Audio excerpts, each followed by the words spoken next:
Hello, hello, hello. Welcome back to my channel. It is me. It is I. It is she. It is her. It is thee. It is who? Who is it? Let me just put my phone down. Let me see. Okay. All right. It is she. It is I. It is her. It is thee. It is the monks.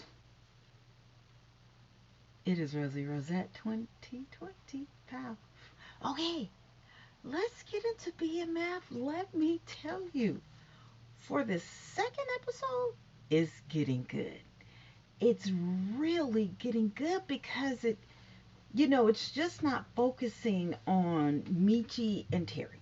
Okay, now I guess everybody, I don't know, everybody's gonna know their story, whatever. Not that they didn't want it out anyway, but they're really gonna know it. So Terry gets shot the last scene. Okay, it's Michi and Terry. Okay, they're two brothers in Detroit. All right. Um, Back in the day, I guess this is BMF. That's the TV show on Stars. And at the end of the first episode, Terry, he gets shot. We don't know who shoots him. All right, he gets pulled over or carjacked, and they shoot him in the head. They shoot him in the head, right? So I guess they really meant to, you know, kill him, assassinate him, or whatever. But he ends up living. Okay, fine. So Michi is going around looking to see who shot his brother. I think it's that guy, that crazy one, the one who, I guess, I don't know if this is a real character or a fictional character, whatever, but he's like the Omar, the Omar, Michael K. Williams, the guy who just died, the Omar of The Wire. He's like the Omar of Detroit, or of the BMF, okay, when they were in Detroit growing up. So you see Michi, he's like really thugged out, got his chain or whatever. I just wish that in the first episode they would have spent a little more time them growing up. It was just one scene of him and his brother jumping into this big drug dealer's Mercedes, and they went from little boys to teenagers. It's like, can't we just get just one more, just one more episode of them when they were kids? Just one. Happy times. The father, like, literally going off to work, showing a scene of his father working, showing a lot more of Detroit, the beauty of it. What was it like back in, I guess that was the 90s? No, wait. No, Meech my age? Okay, so the 80s. I'll just say the 80s, 90s. Just a little bit more of Detroit in the 80s, 90s. And they did. They talked about the oh God, what are those, the kids that they were drug dealers in Detroit? Oh goodness. Well, they talked about them, and then they talked about another set. But that was, and I think they showed a picture of them. But still, we wanted to see.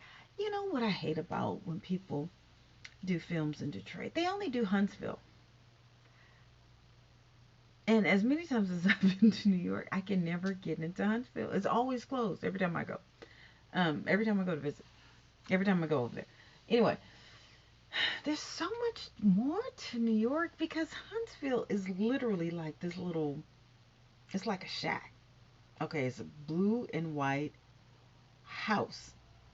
And I guess they made it into, museum. But it's literally like a little house on the street called Grand. And my thing, so if I ever move to New York, I'm like, okay, let's make it that whole block Huntsville. Let's open up a couple restaurants. Let's have some shops with some, different, like a Aretha Franklin store. Oh wait, was she with Motown? Well, Smokey Robinson store. We can have a BMF store. Like, let's make it a Huntsville neighborhood, not just one building. Literally, it's like, how you go up to your grandmother's house, right? And then the shop, her neighbor, whatever. It's just like that. It's not like in a business district. It's literally just a little house, little storefront. One day I'll be able to get inside, but then hopefully that the museum is absolutely amazing, but I don't know. And it's nostalgic that that's where it all happened. I don't know if Barry Gordy opened up or bought a home, or was that his home? I don't know. I don't really know the background. I just wish, I just wish in BMF that they would have explored some of the beauty of Detroit, because I'm telling you, downtown Detroit, it mirrors San Francisco. And there's so many beautiful buildings in downtown Detroit. Oh my God. I mean, downtown Detroit, if they could put up their retail, because it's basically, it was a Nike store, it was one boutique, that was it. And I was like, where does everybody shop? There was a little plaza where people had their own little, makeshift little things, but there's no retail in downtown Detroit, but it's still gorgeous. Oh, I wish I would have seen Detroit in its heyday. But it's coming back. Those housing prices, remember them $500 homes that they were selling 10 years ago? They're worth 100,000. So listen, you missed out. You missed out. I still want to go. Okay, I still want to go because Detroit is going to be the greatness. Okay, okay, back. Okay, enough of Detroit. So Michi, now that Michi Jr. is very handsome. He's far better looking than his father. I mean, I don't know who his mom is, but you can tell those cheekbones are so defined. He's really handsome. I take back what I said about him about the casting, and he's a good actor. He's a good actor. I kind of like what 50 did by bringing in his son, you know, because that's building a world for him that he can enter. You know what I'm saying? While he's waiting for his father to get out. Okay. Anyway, so Michi is looking around, trying to see what's going on because his brother just, got killed or whatever. So you see him like punk to some guy or whatever, and he said he didn't do it. Now I just think that Michi, he wasn't a killer. He's not a killer. It seemed like, and from what this TV show is portraying, it seems as if Meech, um, just wanted everyone to get money. He wants everyone to get money and to live good. Live by code, make your money. He was all about making money. He didn't want any violence. He didn't want anybody to get killed or whatever. Now that's what this is portraying. I don't know how he is in real life. I don't know. Never met the man. Didn't even know about him until a couple years ago. Don't know nothing about him. So anyway, so then you see that there's two of the lieutenants, young kids, but it's one girl, I guess, with the straight hair. The guy was like, "Where are you from? I know you're from down south, but well, what are you mixed with or whatever?" So there's a scene where they're down in some basement and she's like dancing or whatever, and they like fall for each other. She's playing like, a woman can tell when a man is or boy is, into her or whatever, and she may like him, but she's not letting him know. So anyway, they ended up getting the vodka. And the scene goes away. Okay, excuse me. So sorry, it's almost 12 o'clock at night. Well past my bedtime. I'm just trying to think about everything that happened in the movie. Because it was a lot. It was a lot. So basically, Michi was trying to look for the killer. Well, not the killer because he didn't kill us, but the person who shot his brother. But in his heart, he was like trying to make money. Then his sister was in some part of time, I can't remember, and he had to go swoop her up because I guess he has people watching, whatever. Now, what's interesting is that okay, and so Terry, was looking for his brother. They were real close. Terry was looking for his brother, but he wanted to leave the hospital, but he was trying to leave the hospital. He ended up falling and trying to get an infection because of an infection, so he had to stay. So, um, Michi's just looking around for the killer, whatever. And then it's old dude, the one who's like Omar in The Wire. He's trying to figure out, so he goes to the daughter's school, but it's not even his daughter. It's not even his child. But even though he's like crazy as hell, but he does have family values, okay? Even though this child is not his, you know, it even reminds me so much of one of my exes. Oh my God. He swears up and down that my child is his son. He's been calling me for the past 20 years. I won't even pick up the phone because he's not as crazy as dude, but literally, he's been calling me for the past 20 years. And I'm sure if he had my address, he would be right at that front door. Just. But he's not like a killer or violent or anything like that. I don't know what's going on now. But anyway, so, Omar, that's not his name, but that's what we're gonna call him. He shows up at this little daughter's school, at his daughter or stepdaughter or stepdaughter, whatever, stepdaughter school, and she's like, he's like, well, here's a little stuffed animal, whatever. And she's like, you're not supposed to. What are you doing here, or whatever? She's trying to be polite or whatever. He was like, I'll take you wherever you want to go. Where do you want to go, whatever. And bail out, and then she's like, no, whatever. So then, that's one scene. And then, so that night, the mother, the girl's mother, who was beautiful, who Michi is messing around with, pulls up on a crazy dude who's like, what the heck are you doing coming up to my daughter's school? That ain't his or whatever. And he's just like, listen, family is everything, and that girl deserves to have her father in her life. And the girl's like, you're not the father. Just same thing that my ex, I just like that y'all be on some, I don't know. But anyway, the fact that he believes that the girl should have a father and the family unit. Now, that's one thing about the Midwest. They're different. They believe in family, from what I hear. Down south, I don't know what's going on down south. I think they believe in family, but there's so much going on. But anyway, Midwest is different. Someone just told me about that a couple of weeks ago, about how the values are different in the Midwest. And you know what? I can't wait to go. Now, Detroit may be a little different from the regular Midwest, but still, I still think that values, at least if not now, back then, or outside of drugs. Let's just take the drug element out of it. I think that is true. Okay.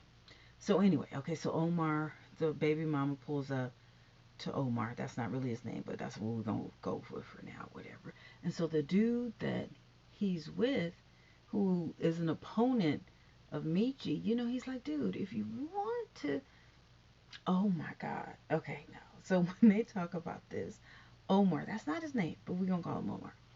He's in the bathroom at Coney Island. And I went to Coney Island, I think twice, when I was in Detroit, because my friend, he took me to Coney Island. The food is not really all that, but whatever. I guess it's like what's that place in the South that everybody goes to after the clubs and they beat up people, whatever. Anyway, so he goes to Coney Island and he's screwing the guy, Omar, screwing someone in the bathroom. And all you hear is him going at it. But I guess this is the first time he's had some since he's been out of jail. We don't know how long he's been in jail. I'm thinking it's 2 years, but it could be longer. We don't know. And so dude is like, I could hook you up. He was like, nah, beggars can't be choosers. I'm good. And so the lady comes out and she's like, okay, see you tomorrow. And he's like, yeah. Just like on the bathroom floor at Coney Islands. I'm just like, ugh. Anyway, get it how you get it. So, dude is like, look, I could hook you up. I told you about that. Okay. So then he's like, he's trying to, hip him on to, okay, this is what you need to do if you really want to hook her in. So, he's like, write some love letters. So dude is like, give me a pen. So he starts writing. And then the next thing you know is one scene is he's giving her, the baby mama who pulled up on her for pulling up on her child, oh, these are the letters that I wrote in jail or whatever. I tell you, it's just, even though this is about Meech and Terry, I don't know who this other guy is. I'm going to call him Omar. I don't know who he is, but he's like the show. He makes the show. He really does. But then when you go back to Meech and Terry's mom, and something's going on with the food bill, or with the bills, the mortgage or whatever, and you're wondering, is something wrong with her? Because she's in the church, but she don't seem like she's like all the way there. There's something off about her, and you're like, well, was she doing drugs or whatever? Because even the husband is like, listen, I'm giving you all the money. Why does it not seem like, we can never make ends meet? And she gives some excuse because she's working. So where's all this money? Where's all the money going? Because the house note is not getting paid. I mean, they can't, there's not enough food. So where's all this money going? So I don't know if she had a problem, but somebody got a problem because the sister needs money to go on a field trip. So that's another thing. So Meech has to, so he goes to see Terry, and he gets a phone call, and the mother's listening, and then he's like, someone's telling him something. She's like, okay, I'll be right there, but the mother's eavesdropping on him, and he's like, look, I gotta go, but he doesn't tell the mother, that he has to go get the sister. So he swoops up the sister, and she wants to jump out the car, and he's like, thugging it or whatever. And so then they stop, and he pulls her out the car or whatever, and she's just like, this is too stressful for me. I'm always have to lie to mommy and daddy over you guys. And then he was like, it's frustrated, but he gives her a wad of money, and he was like, you know what, I'm sorry, that you have to go through all this or whatever. So anyway.